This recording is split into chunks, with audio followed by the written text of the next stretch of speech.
Assalamualaikum warahmatullahi wabarakatuh.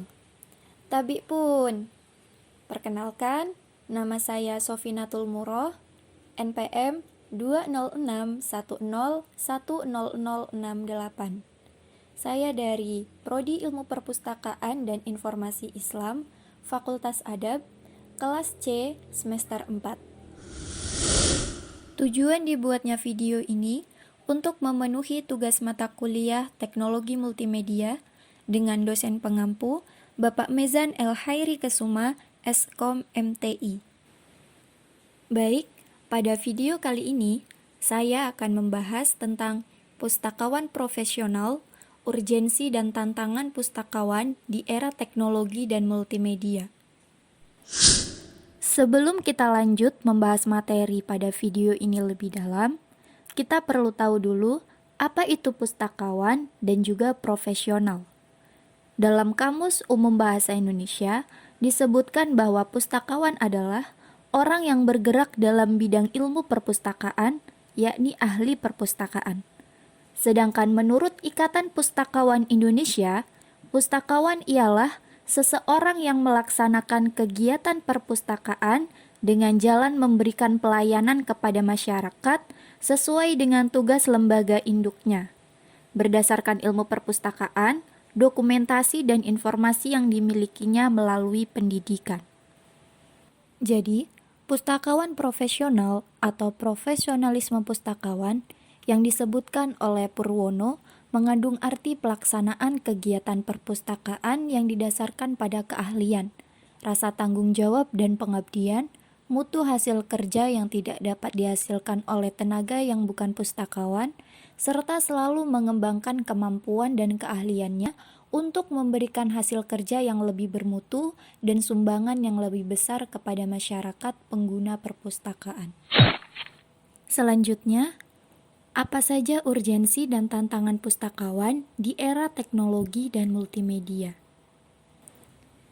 Dalam pasal 1 ayat 8 Undang-Undang Nomor 43 Tahun 2007 tentang Perpustakaan, tugas dan tanggung jawab seorang pustakawan adalah melaksanakan pengelolaan dan pelayanan perpustakaan. Dari itu, seorang pustakawan harus bekerja secara profesional mengelola perpustakaan sesuai dengan sistem perpustakaan yang telah dibangun dan dikembangkan secara baku di dunia internasional. Oke, dalam menghadapi era teknologi dan multimedia ini, ada dua tantangan yang dihadapi oleh perpustakaan dan pustakawan. Pertama, pustakawan harus mampu menyelaraskan aneka koleksi yang ada di perpustakaan dengan perkembangan teknologi informasi. Kedua, pustakawan juga harus bisa menyelenggarakan layanan perpustakaan bagi generasi baru, yang semakin familiar dengan penggunaan teknologi informasi yang menuntut layanan yang serba cepat dan lebih bersikap aktif. Generasi baru ini disebut dengan digital natives.